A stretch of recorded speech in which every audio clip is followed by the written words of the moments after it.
What is death?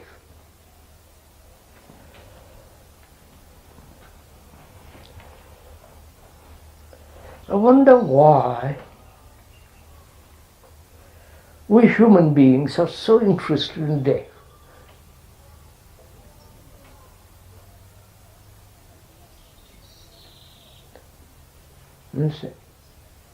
Or are you not interested in death? Only old people are interested in death.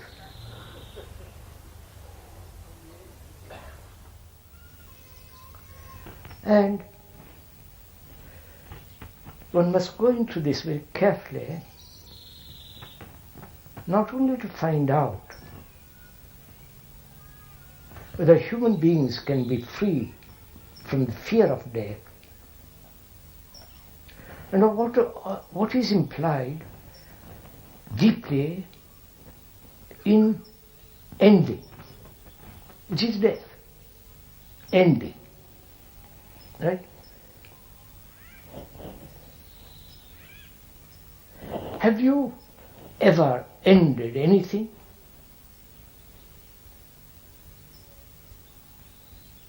Without motive? Without coercion? Without pressure? Without giving up something in order to have something else? You understand? Ending.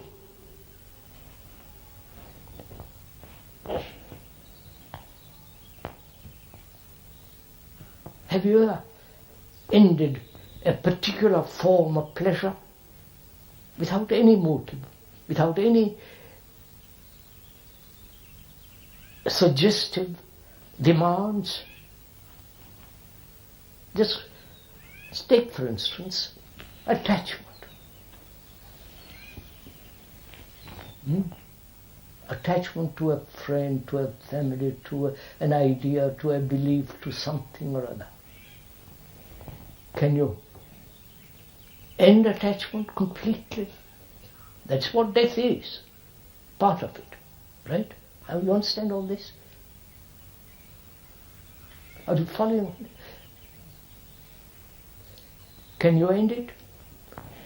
Without arguing. You can't argue with death. Doctors may prolong your life. I don't know why, but they want to prolong it. They want to help you to live longer. You're never asked, what for?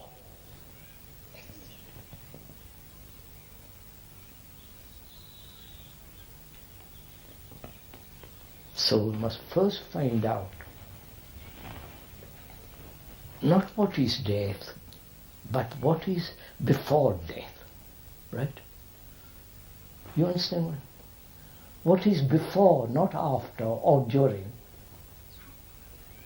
Because what is before is more important than what is after, right?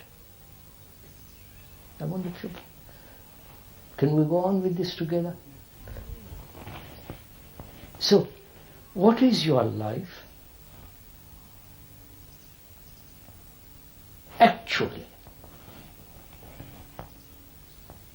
if you look into it very carefully, if you ever done, what's your life? Not the American way of life, but your daily life of a human being living in this part of the world. What is that life?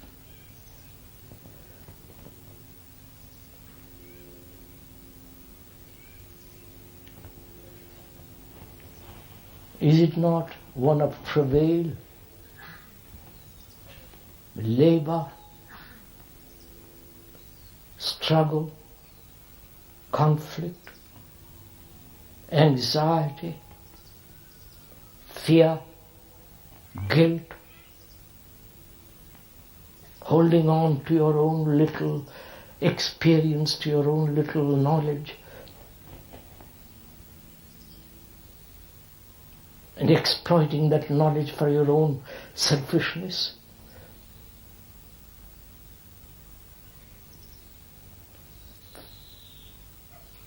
The sense of frustration, unhappiness, great sense of guilt, anxiety and so on. Isn't that your daily life?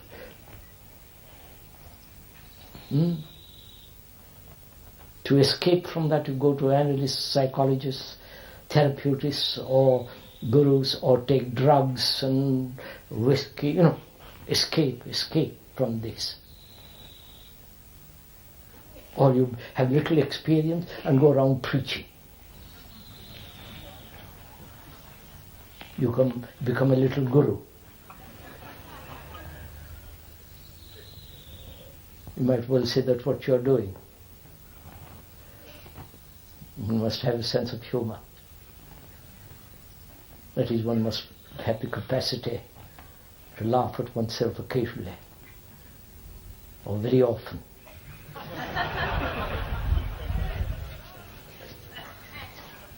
So when one observes what actually is going on with one's life, look at it.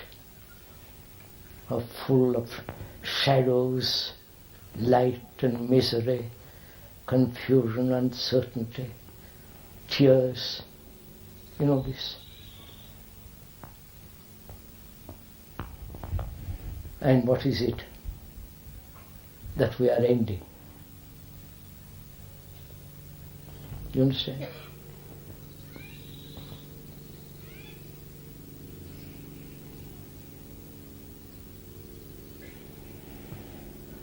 And there are the other those who say this is merely a peripheral existence. Deep down in oneself there is divinity, there is the essence of all mankind, which is far beyond this petty consciousness. I do not know if you know all these various explanations, which I'm not going to go into. So we're asking, is this what we're afraid of ending?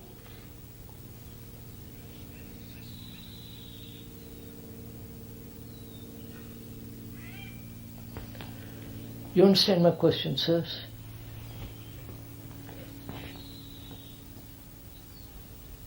And if one doesn't end this, please follow slowly, carefully. I'm going through the whole thing very carefully.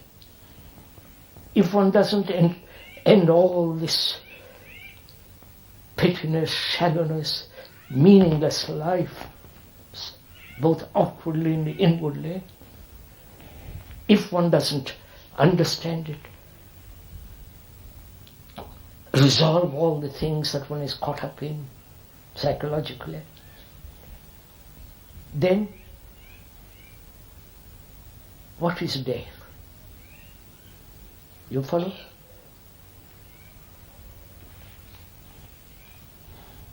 So this is a complex problem. Let me go into it a little bit carefully.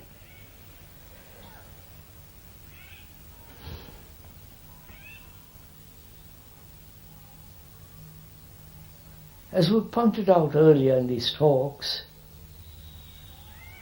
you as a human being, psychologically, are similar to other human beings, right? Psychologically, because every human being goes through this sorrow, pain, anxiety, loneliness, despair, depression, guilt, violence.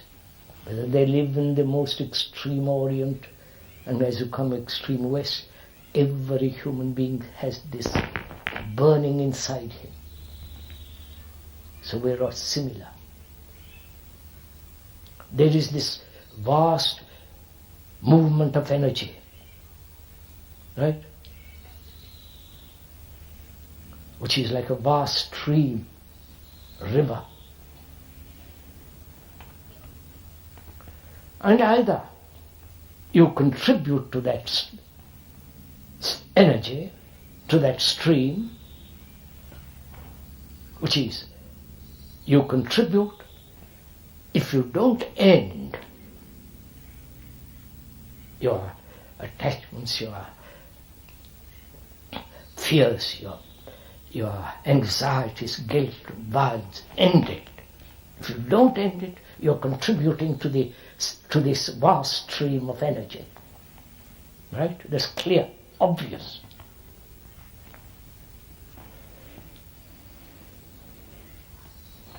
But if you're not ending, you're contributing to it. So this vast energy of stream goes on, river. See the logic of it. Please apply your mind to it.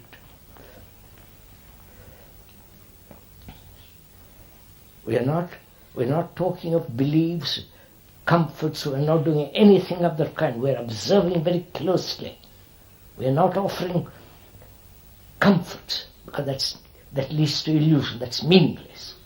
Every religion has given comfort to human minds, and therefore they have not penetrated deeply into this problem. So there is this collective human river of confusion and sorrow.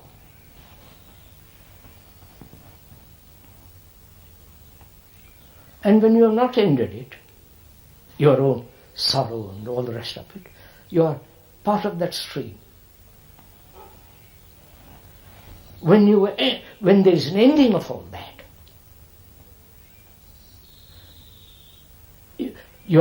the consciousness that we know of as it is, you're following this? The consciousness is its content, right? Are you following this? One's consciousness is your anxiety, your grumbling, your guilt, all this is your consciousness. The content of that consciousness makes it. Without its content, the consciousness as we know it is totally different. You understand? Not being able to empty our consciousness of its content, we then begin to invent a super consciousness, higher consciousness, subliminal consciousness, so on, so on, so on. It is still the movement of thought. So we are saying that as long as human beings don't end their confusion and go into it and resolve it and end it, right? That is, if you are attached, you have pain, you have anxiety, you follow the fear of losing and so on, psychologically. If you don't end it, you contribute to that stream. And when you do die, not you please, when one dies, that's the ending of not only your organism and the brain with all its content,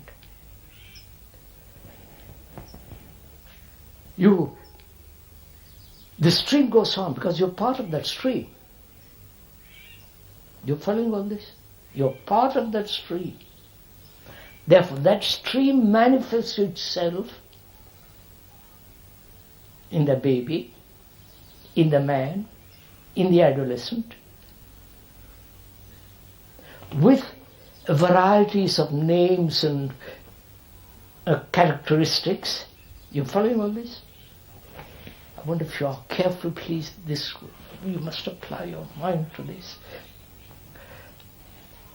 So, that stream is enduring. And from that stream there is manifestation. When you have a baby, that's the manifestation. And in that baby, as it grows over, all the human collected misery, confusion begins. Obviously, you can see it in each one. Through education, conformity, society, all that. So we're asking, can you, as a human being, be aware of the stream of which you are and not contribute one iota to that stream? You understand the question?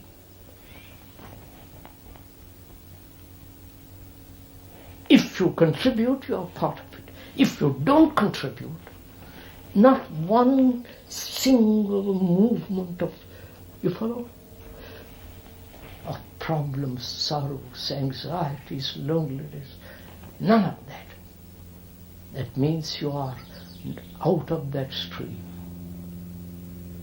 Then death is merely the ending of the varieties and the peripheral activities. You understand all this? So can a mind, realizing all this, seeing the depth of this, seeing the implications of death, the ending, and while living, which is the period of time, from adolescent to from baby to dying, during that given life, end. Every day the problem arises. You follow? Psychologically, end everything every day.